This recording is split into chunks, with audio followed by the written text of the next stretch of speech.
Assalamualaikum warahmatullahi wabarakatuh.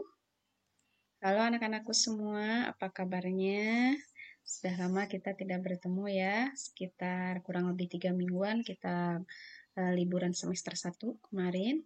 Nah, kali ini kita bertemu lagi, kita mulai lagi belajar tentang matematika bersama Ibu. Nah, kali ini kita belajar kesebangunan dan kongruensi. Ini ada di semester 2. Jadi untuk semester 2 ini hanya 2 bab ya, kesebangunan dan bangun ruang sisi lengkung. Baiklah, kita mulai. Yang pertama kita bahas dulu kesebangunan ya. Nah, itu berarti ada 2 sub materinya, yaitu kesebangunan dan kongruen. Kita bahas dulu yang kesebangunan. Nah, di sini nanti kita akan belajar kesebangunan bangun datar dan segitiga.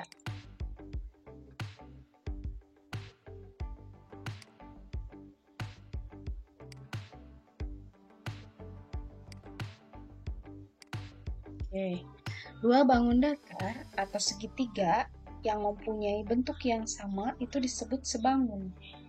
Jadi kalau segitiga dengan segitiga lagi, persegi panjang dengan persegi panjang lagi, itu bisa kita katakan sebangun ya. Dan ukurannya itu tidak harus sama. Asal ukurannya itu harus mempunyai perbandingan yang senilai. Nah, di sini ada syaratnya. Syarat 2 bangun datar atau 2 segitiga itu dikatakan sebangun. Yang pertama itu tadi bentuknya harus sama. Kemudian yang kedua perbandingan sisi-sisi yang bersesuaiannya harus senilai. Kemudian besar sudut-sudut yang bersesuaiannya harus sama.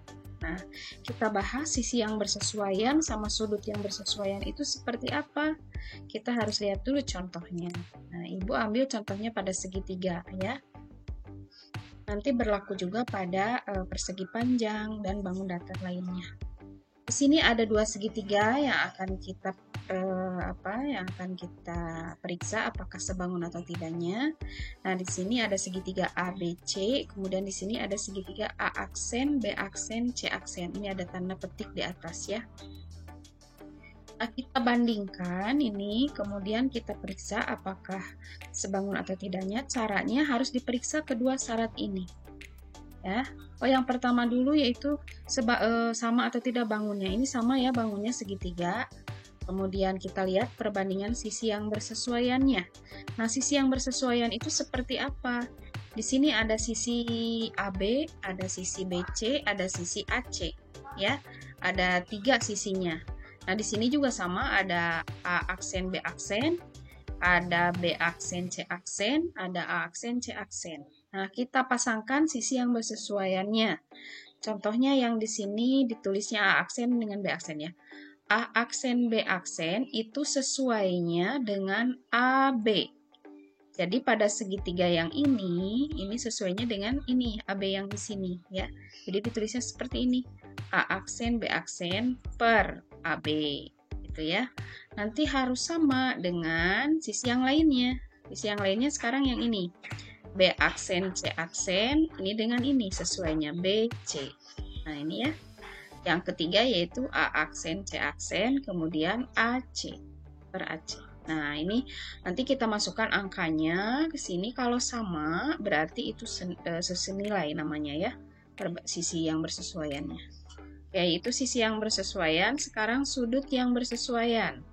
Sudut A aksen atau sudut A dulu di sini. Sudut A itu sesuainya dengan sudut A aksen. Ya.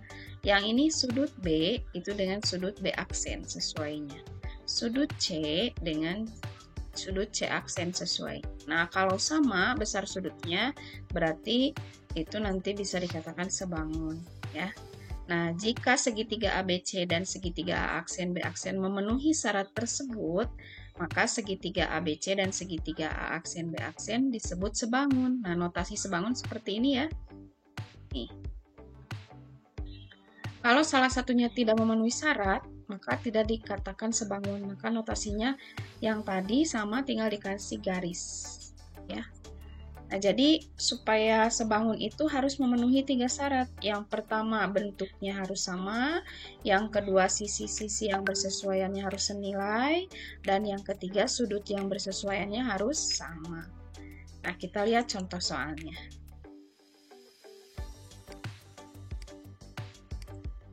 Nah, di sini ada 3 buah bangun datar persegi panjang. Coba kita periksa apakah persegi panjang ini saling sebangun ya. Kita periksa satu-satu dulu. Yang persegi panjang yang kuning ini dengan yang biru ya. Atau persegi panjang ABCD dengan persegi panjang EFGH. Cara meriksanya seperti tadi, periksa dulu sisi yang bersesuaian. Oh, bentuknya dulu. Bentuknya udah sama ya, persegi panjang. Kemudian yang kedua itu periksa perbandingan sisi yang bersesuaiannya. Kemudian nanti sudutnya.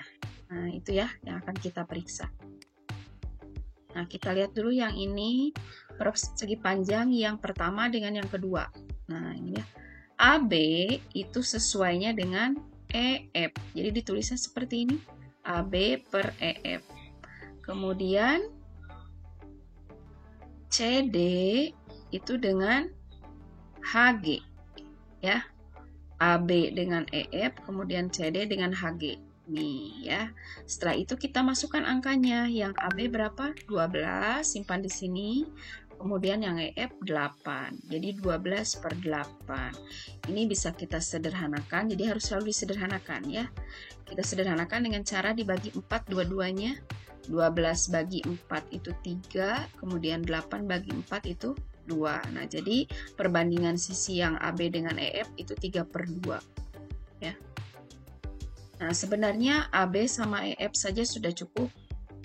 CD sama HG tidak usah, pilih salah satu aja. Nah, Ibu tuliskan dua-duanya saja dulu ya, supaya dimengerti. Kemudian sekarang sisi yang lainnya.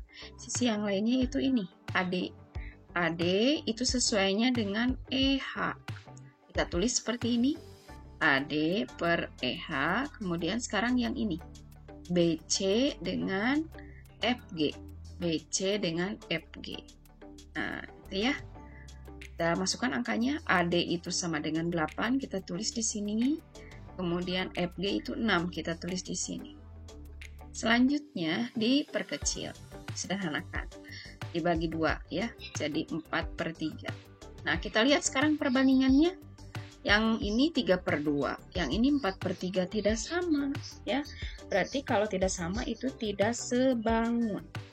Jadi persegi panjang yang kuning ini dengan yang biru itu tidak sebangun. Meskipun sama-sama bangunnya persegi panjang ya. Oke, sekarang kita lihat persegi panjang yang lainnya.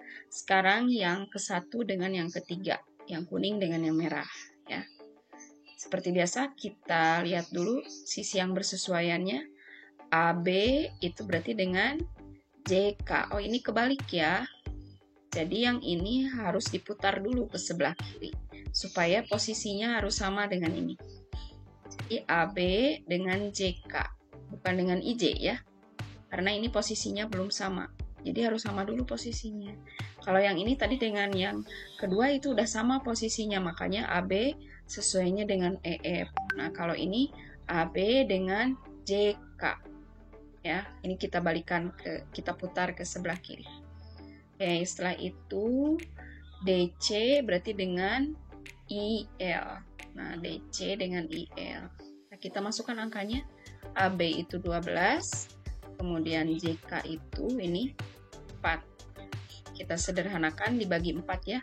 12 bagi 4, 3, kemudian 4 bagi 4, 1. Oke, yang selanjutnya, sisi yang selanjutnya itu AD. AD itu sesuainya dengan IJ. Ini ya. Ini kan kita putar ke sebelah kiri ya, jadi di sini posisinya. Jadi IJ dengan AD. AD dengan IJ. Kemudian BC dengan LK atau KL. Kita masukkan angkanya. AD 8, IJ 3, jadi 8 per 3. Nah, kita lihat di sini 3 per 1, ini 8 per 3, tidak sama. Berarti tidak senilai, berarti tidak sebangun ya. Jadi persegi panjang yang kuning dengan yang merah itu tidak sebangun. Nah, satu lagi yaitu persegi panjang yang kedua dan yang ketiga, yang biru sama yang merah. Kita lihat EF itu berarti dengan JK ya. Kemudian HG itu dengan IL. Kita masukkan angkanya, EF 8, JK 4. Kita sederhanakan sama-sama dibagi 4. 8 bagi 4, 2, 4 bagi 4, 1 ya. Nah, selanjutnya tadi sudah EF ya. Sekarang yang EH. EH itu dengan IJ. Kemudian FG dengan KL. Nah, kita masukkan EH-nya 6 sama dengan FG kan ya. Kemudian KL-nya 3 sama dengan IJ. Kita bagi dengan 3, 6 bagi 3, 2, 3 bagi 3, 1. Nah, kita lihat. Yang ini 2/1, yang bawah juga 2/1. Berarti ini sama. Berarti ini senilai. Nah, kalau senilai berarti sebangun ya. Jadi yang sebangun adalah persegi panjang yang kedua dan yang ketiga. Nah, gitu ya, itu contohnya. Nah, sekarang latihan soalnya. Coba kalian periksa apakah dua trapesium di bawah ini sebangun atau tidak. Nah, cara mengeceknya seperti tadi ya. Kita lihat perbandingan sisi yang bersesuaiannya. Di sini PS dengan apa gitu ya. Ini supaya sama harus dibalikan dulu ke atas atau yang ini dibalikan ke bawah sisinya ya. Silakan digambar dulu nanti di buku biar terlihat mana sisi yang bersesuaiannya. Poinnya 100. Seperti biasa Ibu kasih waktu selama seminggu untuk mempelajari dan mengerjakan latihan soalnya ya. Baiklah, itulah yang sudah kita pelajari, yaitu tentang pengertian sebangun, syaratnya, dan contoh soalnya. Kita akan kembali lagi di minggu depan, yaitu tentang menghitung panjang sisinya ya. Kalau tadi hanya memeriksa, nanti kita menghitung panjang sisinya. Oke, terima kasih atas perhatiannya. Sampai bertemu kembali. Assalamualaikum warahmatullahi wabarakatuh.